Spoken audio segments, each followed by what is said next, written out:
Bonjour chers téléspectateurs, très content de vous retrouver aujourd'hui pour vous parler de la santé. La santé, aujourd'hui nous allons réfléchir sur une discipline, une science qu'on en parle moins. Alors c'est ce qui nous pousse aujourd'hui de réfléchir sur quelques sujets d'actualité et surtout nous allons tourner autour des thématiques qu'on a eu à développer pendant le 9e congrès de l'AFMED.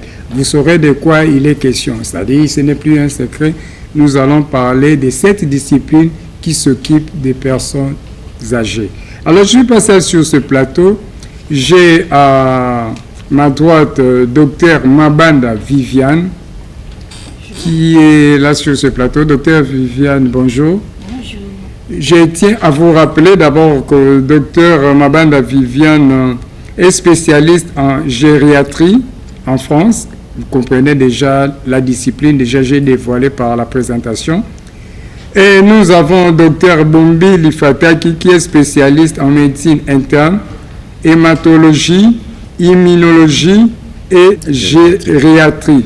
Formation à l'UNIKIN et à l'Université catholique de Louvain, à Belgique bien sûr. Bien sûr. Merci docteur. Et nous avons Madame Kiaza Christine, qui est aide-soignante. Elle est en gériatrie en France. Bonjour madame. Bonjour. Très content de vous retrouver. Merci. Et enfin, nous avons docteur Tunda Caroline Mokako, praticienne hospitalière à l'assistance des hôpitaux de Paris, gériatre de formation. Elle fait aussi les soins palliatifs. Très content de les regrouper sur ces plateaux parce qu'ils nous ont marqué pendant le 9e congrès, ils ont participé. Ils viennent que pour plaider pour une cause, pour l'intérêt de la population. Raison pour laquelle nous allons échanger tout au long de cette émission. Alors, docteur, pouvez-vous déjà nous expliquer un peu c'est quoi cette discipline, cette science, la gériatrie et la gérontologie? C'est quoi?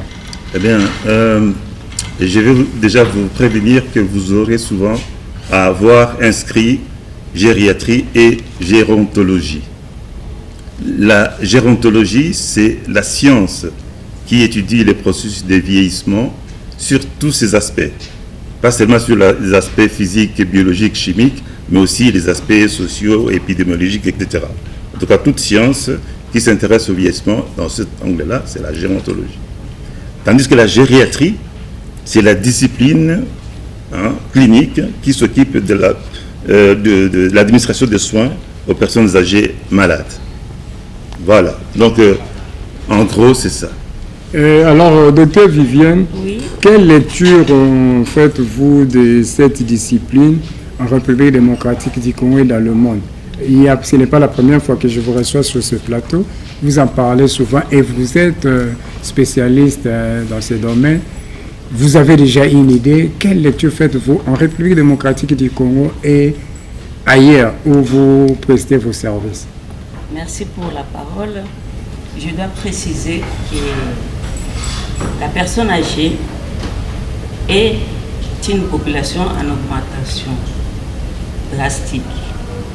Et il faut qu'elle soit prise en charge globalement, médicale, psychologique et sociale. Et c'est une jeune spécialité où c'est développé déjà en Europe et dans les États-Unis et au Canada, pas vraiment en Afrique. C'est pour cela l'équipe en a profité avec le 9e congrès pour avoir une session et présenter aux yeux de tout le monde la nécessité d'installer un service de gériatrie aussi en RDC. C'est pour cela que nous sommes là pour... Madame Kiaza Christine, vous avez un commentaire par rapport à ce sujet? Oui, moi je pense par rapport à la gériatrie, nous on voulait instaurer ici parce qu'ici ce n'est pas vraiment développé. Nos personnes âgées sont déconsidérées, maltraitées. Moi en tant qu'aide-soignante, on va apporter pour leur assurer leur bien-être, leur confort et préserver leur autonomie. Oui, alors docteur, si vous avez un commentaire. D'accord, je commence à me présenter. Je suis praticien hospitalier à l'assistance publique des hôpitaux de Paris. J'exerce en tant que gériatre. Je fais aussi du soin palliatif. Et donc, nous sommes venus en association des anciens médecins de la faculté de Kinshasa. Au courant de la session de gériatrie, nous avons présenté un peu la gériatrie et la gérontologie. Donc, la nécessité de parler de la gériatrie au Congo est très nécessaire parce que nous voulons que nous puissions prendre en charge nos personnes âgées. Voilà pourquoi nous sommes ici, pour qu'on puisse instaurer non seulement les structures, mais nous allons commencer par l'enseignement de gériatrie. Voilà. Merci, docteur. On reviendra sur cet aspect. Alors, docteur Dombili, qu'est-ce qui justifie que la RDC soit en retard par rapport à cette discipline? Est-ce que ce retard est dû aussi à travers le monde ou c'est singulièrement pour la RDC qu'on soit en retard? Il faut dire que lorsque nous avons fait la médecine en tant qu'étudiants, on n'a pas eu de cours de gériatrie, même quand on a commencé la spécialisation et tout ça, on a terminé. C'est pour vous dire que la gériatrie s'est développée ces dernières années. Quand on est arrivé en Europe, il n'y en avait pas encore. Les services de gériatrie s'est créé au fur du temps, il y a environ 20 ans maintenant. Et puis, les cours de gériatrie a été introduit dans les programmes d'enseignement universitaire et avec tout ce qui suit la spécialisation, la thèse, etc. Donc, cela fait que, bon, c'est une nouvelle discipline, mais il fallait que tout le monde essaie de se mettre à la page. Pourquoi la République démocratique du Congo est en retard? Moi, je vais tout simplement dire qu'il faut bien que ça commence quelque part. Et nous y avons pensé. Nous sommes là des pionniers qui veulent faire installer cette discipline ici au Congo. Donc, nous sommes venus faire nos propositions aux autorités de la République pour qu'ils puissent soutenir cette action, qu'ils puissent mettre sur pied un programme de formation et de gestion des personnes âgées et malades ici au Congo, et voire même ceux qui ne sont pas malades, donc pour le volet de prévention, parce que ça c'est très important. Voilà. Oui, docteur Caroline, oui. À quoi est dû ce retard? Parce que comment on peut expliquer que dans d'autres cieux, on faisait déjà la pratique de cette discipline et pas ici en République démocratique du Congo? Non, il n'y a pas vraiment de retard. La gériatrie a commencé aussi en retard en Europe. En France, lorsque je suis arrivée en France, la première, c'était en 2010 qu'on a commencé avec la spécialité de la gériatrie. Et donc, ça fait maintenant 20 ans que cette spécialité a existé en France. Et ce n'est pas vraiment du retard, comme on peut dire, c'est avec les pays développés, eux, ils ont commencé avant nous et nous allons suivre dans ce sens-là. Et voilà. Alors, oui, Madame Christine, vous avez un petit commentaire là-dessus? Oui, dans ce sens-là, comme dit Dr Caroline Tunda, il n'y a pas vraiment de retard. Mais il fallait qu'il y ait au moins des gens qui peuvent commencer. Comme il n'y avait rien ici, nous, la FME de l'équipe du Dr Bombili, Caroline et Dr Mabanda, on va essayer de commencer et puis on va avancer. Donc, docteur, vous n'allez pas me contredire, cette discipline est venue au moment que vous appreniez aussi en dehors de l'école, devant de l'école, quand vous appreniez les WhatsApp. Nous avons vécu l'installation de cette discipline, tout comme il y a des maladies que nous avons vécues, que nous n'avons pas étudiées à l'école. Si je prends l'exemple du sida, nous l'avons vécu, nous avons vu l'éclosion de cette maladie. Si nous prenons maintenant les Covid, voilà, nous avons tous vécu l'arrivée et on a commencé à balbutier dans les traitements. On avance petit à petit, mais voilà. Alors, retournons un peu en arrière, dans nos hôpitaux, dans les temps, et on soignait tout le monde de la même manière. On ne tenait pas compte que ce sont des vieillards, des personnes de troisième âge. Ces questions vous soumet peut-être dans... Il y avait déjà un schéma, il y avait déjà un protocole médical. Oui, les personnes âgées étaient soignées au service des médecines internes, mais avec le temps, on a constaté qu'il y avait des spécificités liées à l'âge. Les maladies ne se présentaient pas de la même manière chez les personnes âgées que chez les autres. Donc, ils avaient besoin d'une prise en charge qui leur était spécifique. Ces gens ne réagissent pas aux médicaments de la même manière non plus. Ni à la maladie, ni aux médicaments, ils ont leurs particularités. Et on a créé cette discipline en se disant qu'il faut prendre ces personnes d'abord dans leur spécificité, mais aussi faire une prise en charge holistique, globale. Globale, comme le docteur Viviane l'a dit au départ, qui va tenir compte, pas seulement soigner la maladie que vous avez diagnostiquée. Si vous avez diagnostiqué une infection urinaire ou une pneumonie, vous soignez, et puis voilà, la pneumonie est guérie, vous pouvez partir. Non, il faut voir l'aspect somatique, mais aussi psychologique de cette personne et l'aspect fonctionnel de cette personne. Parce que quand on soigne la personne âgée, on vise à pouvoir restaurer son autonomie qu'il avait avant de tomber malade. On vise une certaine qualité de vie. Alors, on le prend en charge dès le départ quand il arrive à l'hôpital. On soigne la maladie principale, mais il y a tout un accompagnement pour que cette personne ne perde pas, par exemple, sa mobilité. Les kinés interviennent déjà dès le départ pour qu'il lui bouge. La diététicienne est là pour assurer que l'alimentation sera optimale. La logopède vient voir si cette personne essaie d'avaler, est-ce qu'il a des troubles de déglutition. S'il y a des troubles, comment est-ce que je vais adapter tout cela, la consistance de l'aliment. C'est une discipline qui coûte beaucoup, s'il faut mettre ça en pratique. Oui, mais ça se rapproche beaucoup plus de ce qu'on veut dans l'humanité. Alors, si vous amenez ça ici, vous allez l'adapter par rapport à nos moyens, nos besoins, ou vous allez nous amener juste copier-coller de ce qui s'est passé? Non, mais vos besoins ne sont pas très différents, vos besoins physiologiques, vos besoins en existence, vos besoins existentiels ne sont pas très différents de ceux qui sont ailleurs. Tout le monde a besoin de se nourrir, de rester en bonne santé, de se mouvoir, de bien avaler et de bien dormir, de ne pas être agité, d'être calme.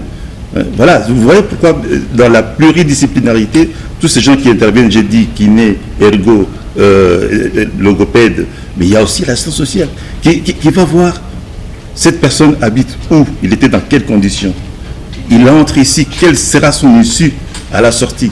On prévoit déjà ça. Il va rentrer chez lui, il aura besoin de quoi comme encadrement. Voilà. Donc, et on a même, à part les neuropsychologues qui voient, vous savez, les personnes âgées, quand ils arrivent, ils sont malades, ils sont parfois agités. On dit qu'ils sont devenus fous, etc. Mais il y a beaucoup de choses derrière, un état de confusion, etc. Mais alors, donc, les neuropsychologues viennent aussi faire leur évaluation pour ça va permettre dans le suivi. Et à la sortie, nous, dans le service de gériatrie, on se met en rapport avec les intervenants qui vont prendre la personne en charge à la sortie. Les médecins traitants, et s'il y a des maisons de repos, on les fait comme là-bas. Mais non, ici, bon, ce sera autre chose. On devra adapter certaines structures dans cette prise en charge parce que tout est à faire. Mais là, on vous donne un peu ce qui doit être fait nécessairement chez tout le monde, indistinctement, que vous soyez japonais ou congolais, etc. Donc ça, ce sont des choses de base. Oui, docteur Viviane, j'ai observé dans la plupart des hôpitaux à l'étranger, chez vous là, chez nous, en Europe, c'est comme s'il y a plus de vieillards que d'autres personnes dans la jeunesse et on ne voit pas trop. Je ne sais pas si vous l'avez constaté. Oui, la médecine évolue. On soigne tellement bien les gens qu'on augmente en durée de vie. Et la personne âgée vieillit, on vieillit de la tête aux pieds. C'est pour cela qu'on utilise maintenant le terme de multidisciplinarité.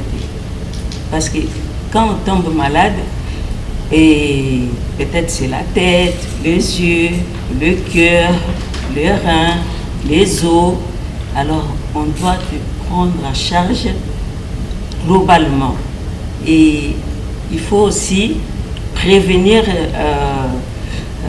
des pathologies qui peuvent arriver à l'âge avancé. C'est pour cela la personne âgée, on doit s'occuper de son alimentation, lui faire des exercices physiques pour maintenir l'autonomie. Parce que ici, on garde la personne âgée à domicile, mais on ne va pas les mettre derrière la maison où personne ne s'en occupe.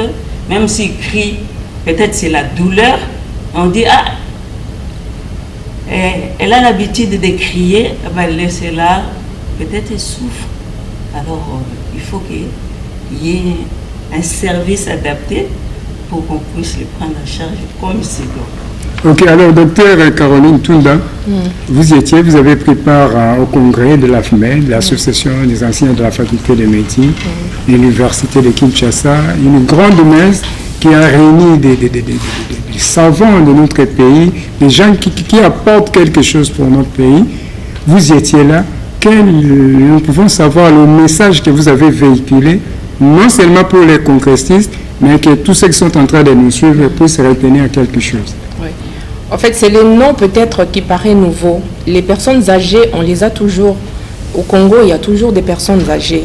C'est pas qu'on vient changer quelque chose de plus, on veut juste dire que la personne âgée, on doit s'en occuper sur 3 composantes. Donc il y a la partie physique, la partie psychologique, comme l'a dit Dr Mabanda, et il y a aussi la partie sociale. Donc on doit tenir compte de ces 3 éléments pour qu'on puisse bien prendre en charge la personne âgée. Oui, docteur, vous pouvez, le message que vous avez véhiculé pendant ce congrès, ou quelque chose que vous avez tenu à exposer ou à dire, malheureusement, vous n'avez pas eu l'opportunité à ce congrès. Les points forts, s'il vous plaît. Oui, mais je voulais quand même, avant ça, de signaler que dans cette prise en charge des personnes âgées, il y a des phénomènes de maltraitance, comme l'a signalé notre aide-soignante. C'est bien, mais c'est souvent dû à l'ignorance de la population. Ce n'est pas forcément une maltraitance voulue, mais ce sont des choses qui arrivent par une mauvaise interprétation des choses. Là, je voudrais mettre le point sur les troubles cognitifs que présentent nos personnes âgées à un certain moment. Alors, lorsqu'on perd un peu son sens d'orientation et que les idées ne sont plus très bien en place, et qu'on se met à déambuler comme ça, parfois la nuit, quelqu'un qui sort, qui vous voit comme ça la nuit, presque nue quelque part, voilà, l'interprétation culturelle, c'est la sorcellerie. Et on a assisté à des situations où des personnes âgées ont été brûlées. Bien sûr. Voilà. Donc ça c'est quelque chose on voudrait éviter justement si les gens avaient la culture gériatrique et si ils savaient que ça, ce sont des choses qui se peuvent arriver et qu'on donnait un nom à cela. C'est pas la sorcellerie, mais c'est des troubles cognitifs dans les cadres de telles maladies, soit il y en a un AVC ou des maladies dégénératives. Vous avez trop à faire. Alors, justement, au moins, on éviterait déjà que des actes pareils puissent survenir. Parce que ça se fait en pré-hospitalier, ça, on ne sait pas intervenir. Est-ce que vous avez trouvé votre compte à ces sommets, à ces 9e congrès? Nous avons trouvé notre compte parce que nous avons pas l'impression, mais la certitude que l'auditoire nous a captés, ceux qui nous ont suivis nous ont captés, mais aussi le gouvernement nous a captés parce que le ministre de la Santé était présent. Il est venu. Ça vous interrompt. Les images que vous êtes en train de suivre, c'est ce congrès, 9e congrès de l'AFMED dont on est en train de parler maintenant. Oui, c'est ça. Donc le ministre de la Santé a été très attentif et nous avons été agréablement surpris que lorsqu'il est venu pour la clôture, il a fait un résumé de tout ce qui a été présenté au congrès, mais alors un résumé qui était complet. Et non seulement qu'il a fait un résumé, mais il s'est engagé à pouvoir mettre ces résolutions. C'est une première fois qu'on voit le ministre à l'ouverture comme à la clôture. Et la clôture, c'est à l'Inokine. Oui, voilà, à l'ouverture et à la clôture. Il faut faire la différence parce qu'il y a des ministres qui sont déjà venus à l'ouverture, mais à l'ouverture et à la clôture et faire aussi une aussi bonne synthèse, c'est une première. Là, c'est vrai. Ouais. Alors, parlons un peu de maltraitance Madame, qu'est-ce que nous pouvons retenir, Madame Christine? La maltraitance, c'est par exemple, si on a nos parents qui est à la maison et il est âgé et qu'il est en train, par exemple, de délirer, comme dit Dr Mabanda, qui quand il crie, vous dit, vous le laissez derrière, là, il a l'habitude. Ça aussi, c'est une sorte de maltraitance parce que vous n'assistez pas. Il faut aller à l'écoute, être prêt, l'assurer et l'aider, quoi. Donc, alors, Dr Tunda, si on vous demande aujourd'hui, quelles sont les propositions concrètes que vous pouvez proposer au niveau de la faculté de médecine, au niveau du gouvernement, parce que le ministre s'est impliqué, c'est bien bon, mais il doit avoir un schéma pour mettre en musique tout ce que vous avez souhaité. Alors, qu'est-ce que vous avez à proposer à toutes ces institutions-là aujourd'hui? Oui, nous savons que pour prendre en charge les personnes âgées, ce sont de personnes qui sont vulnérables. Et l'État, normalement, doit prendre en charge les personnes âgées parce qu'ils font partie, dans la sécurité sociale, les personnes âgées font partie de personnes qu'on doit prendre en charge. Je pense qu'il y a la société l'INSS qui existe, qui s'occupe déjà des personnes âgées. Il y a des hospices qui existent ici à Kinshasa. Et le gouvernement doit en prendre en charge. Et nous sommes dans un état de droit. Ils doivent prendre en charge les personnes âgées. Et concernant la formation, on doit aussi former. La formation ne consiste pas seulement aux étudiants. Il y a aussi des médecins qui doivent aussi savoir les cours ou bien la formation. Ils doivent aussi avoir la formation des gériatries, comment prendre en charge, comme l'avait dit le docteur Bombil, que la formation de gériatrie, c'est une spécialité. On doit rajouter de la connaissance que nous avons déjà à cette spécialité pour faire la part des choses. Une personne âgée, on les a déjà dans nos hôpitaux, mais il faut faire la différence. On ne les soigne pas de la même façon qu'on peut soigner un jeune adulte. Une personne âgée, d'abord, on doit les définir sur base de quoi on l'appelle personne âgée ici à Kinshasa, ou bien à la République démocratique du Congo, ou bien dans toute l'Afrique. L'espérance de vie souvent est moindre par rapport en Europe. L'espérance, on définit la personne âgée selon la durée pendant laquelle il vit sur la Terre. Ici, l'espérance de vie n'est pas pareille qu'en Europe. Ici, peut-être c'est 60, 65 ans. Et avec l'évolution de la technologie, avec l'évolution, l'espérance de vie de personnes commence à augmenter. Donc, on doit tenir compte de traitements, de médicaments qu'on donne à ceux qui sont âgés. Ce n'est pas de la même façon qu'on peut soigner quelqu'un d'adulte comme nous. Oui, alors, docteur Bombil, il y a des familles qui nous regardent maintenant. Il y a des familles qui ont des personnes de troisième âge comme ça, qui se déshabillent, qui disent des choses qu'on ne comprend pas. Qu'est-ce qu'on peut conseiller à toutes ces familles qui nous regardent maintenant? Mais la première des choses, c'est d'abord de recourir à leur bon sens et à notre ancienne culture où la personne âgée avait toute sa place, c'était une référence, hein, c'était la sagesse même, on ne les maltraitait pas. Avec l'évolution de la vie et les difficultés, ils sont relégués au second plan. Il faut savoir que lorsqu'on ne sait pas ce qui se passe, il faut s'adresser aux professionnels du métier, donc de la santé, aux médecins. Donc une personne âgée que vous voyez chez vous, qui est en train de crier, qui perd la tête comme on a l'habitude de dire, il ne faut pas dire forcément que c'est la sorcellerie ou quoi, mais c'est une pathologie qui se cache derrière. Notre consoeur a dit ici que la personne qui crie, hein, on dit voilà, c'est là l'habitude de faire ça, devant un cri, c'est une alarme qu'on donne. Ça peut être que cette personne a une douleur, mais que personne ne cherche à voir. Peut-être que cette personne a un défaut d'élimination. Il va éliminer. Vous savez, le fait de ne pas savoir éliminer les urines ou le sel, ça rend confus. Et ça, les gens ne le savent pas. C'est d'abord la première des choses. Hein.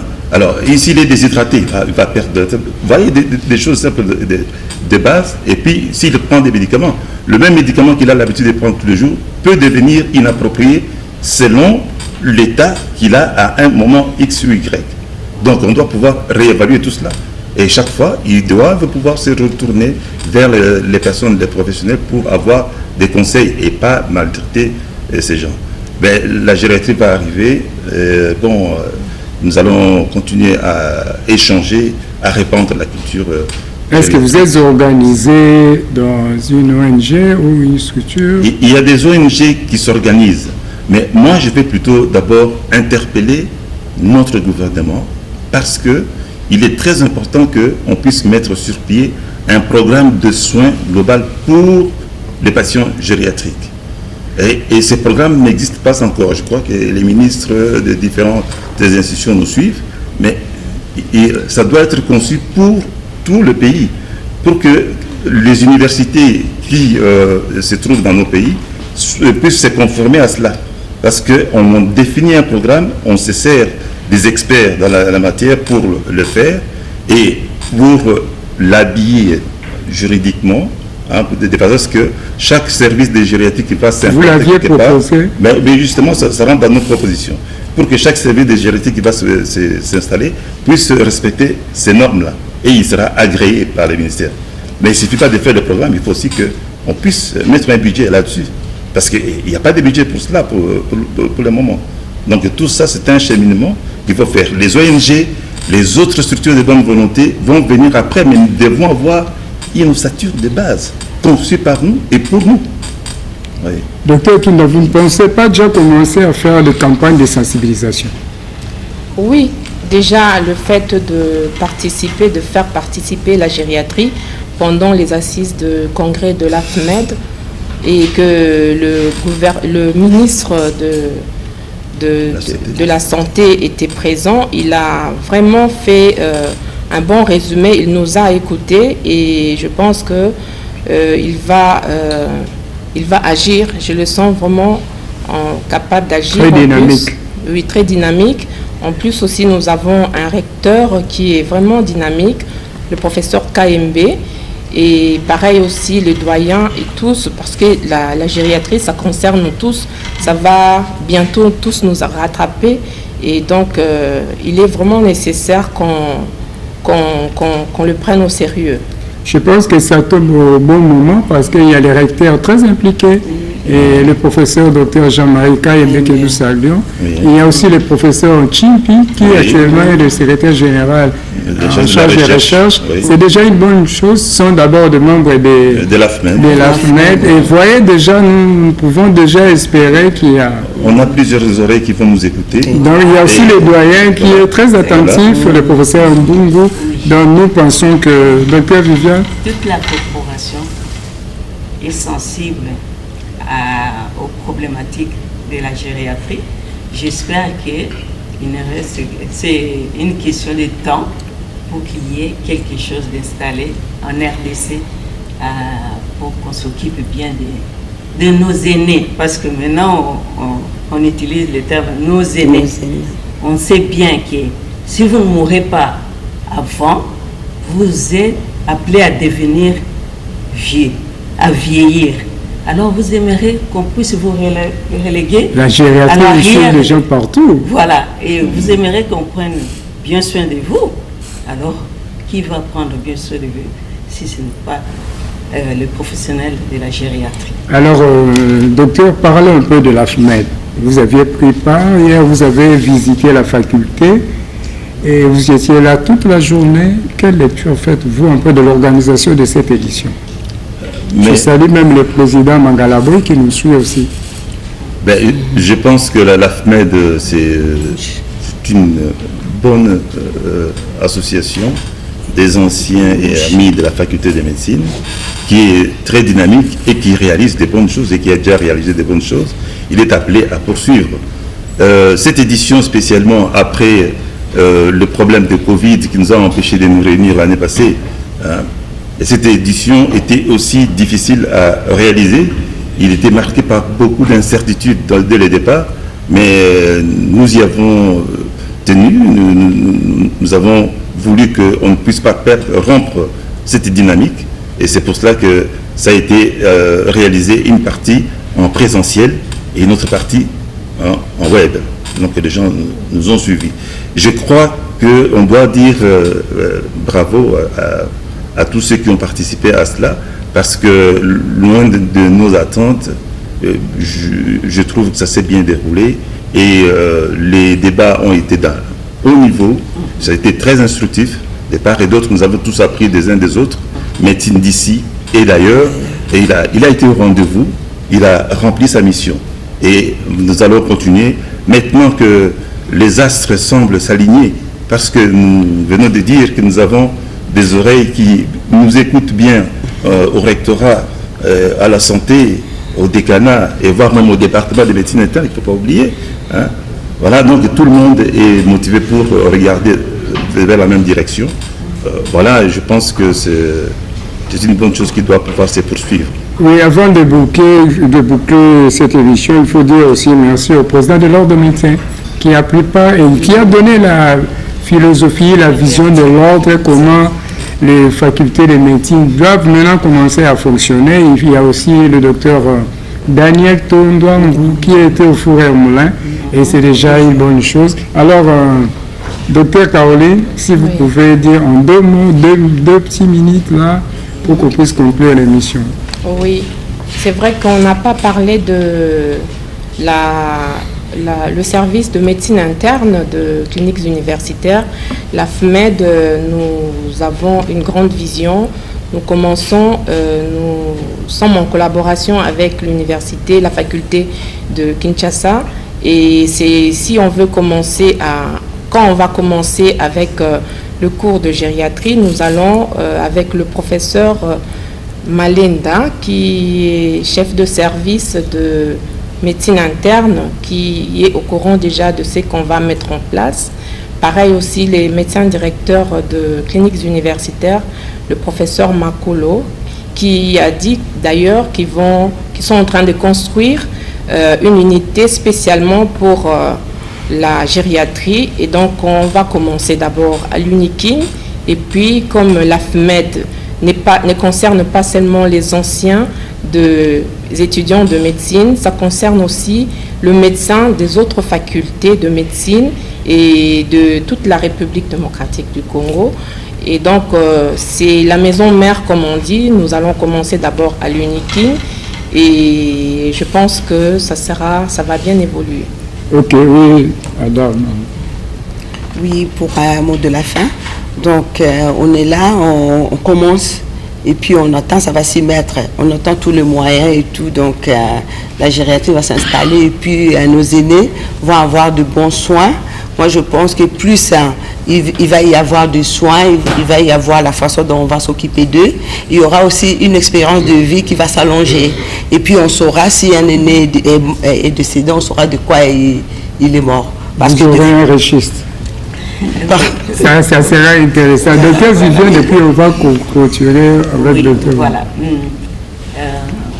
Comme on commence à bien parler de la gériatrie en RDC, j'espère que les médecins dans des hôpitaux seront sensibilisés. Ils pourront peut-être suivre une formation comme troisième cycle, et puis peut-être qu'on va introduire quelque chose au cursus des étudiants en médecine, et j'espère que tout le monde sera sensibilisé, parce que nous sommes appelés à devenir, à vieillir. Nous serons les aînés de demain, et il faut déjà mettre en place des structures maintenant pour qu'ils soient plus dispersés ou bien mis dans des asiles, attendre comme des mouroirs, attendre la mort. Non, ils ont aussi le droit d'être bien soignés, d'être bien pris en charge. Chers téléspectateurs, le 9e congrès de la FMED, c'était vraiment une grande réussite, et nous ne pouvons pas oublier parmi les modérateurs comme Audio Gignon, qui ont bien assumé leurs fonctions, ils ont bien joué leurs cartes. Sans oublier le professeur Serge Bissouta, tout le monde. Nous tenons à les remercier. Alors, docteur Bombil. Oui, ben voilà, moi aussi, je crois que j'ai beaucoup parlé dans cette émission, mais... Apparemment, il y a toujours à dire. Il y a toujours des choses à dire, Je crois que la gériatrie, ce que je veux le rappeler à nous tous, et il est déjà nécessaire là maintenant pour ceux qui sont déjà vieux. Ne soyons pas égoïstes pour voir seulement notre futur. Mais il y en a qui sont là, qui ont besoin de ce service. Il faut en tenir compte, nous devons lutter pour cela. La prévention, la gériatrie nous concerne, même si on est jeune aujourd'hui pour la plupart, parce que les pays, au niveau des proportions, il y a beaucoup de jeunes, mais on est tous appelés à vivre plus longtemps et donc à faire face à cette vieillesse si on ne meurt pas à temps, comme on le dit. Or, il n'y a personne qui cherche à mourir plus tôt. Alors, donc, cette prise en charge globale, hein, dont j'ai parlé ici, nous avons tous ajouté des ingrédients de cette prise en charge globale qui tient compte de l'aspect somatique, psychologique et tout, social, l'ensemble environnemental. Cette prise en charge globale, nous voudrions que non seulement tout le monde puisse s'en imprégner, mais que toutes les disciplines évoluent vers ça. C'est vers ça qu'on tend, c'est ça l'humanité. Voilà, restons humains. Restons humains, mais nous ne serons pas ingrats sans saluer l'infirmière Yambouya Patricia, qui devait être avec nous, mais elle est dans nos nez, elle nous observe de près, et elle travaille aux cliniques d'Europe à Bruxelles. Merci, chers téléspectateurs. La joie était pour nous de vous parler de cette discipline que nous souhaitons que ça soit mis en musique. Et il faut qu'il y ait des leaders, il faut qu'il y ait des pionniers, il faut qu'il y ait des percusseurs, des gens qui vont faire le premier pas. C'est pourquoi nous avons voulu bien recevoir sur ce plateau nos invités qui ont fait des beaux temps pendant ces congrès. Ils ont milité pour la mise en place de cette discipline. Au nom de toute l'équipe, nous vous disons merci dans l'espoir de vous retrouver prochainement. Bye.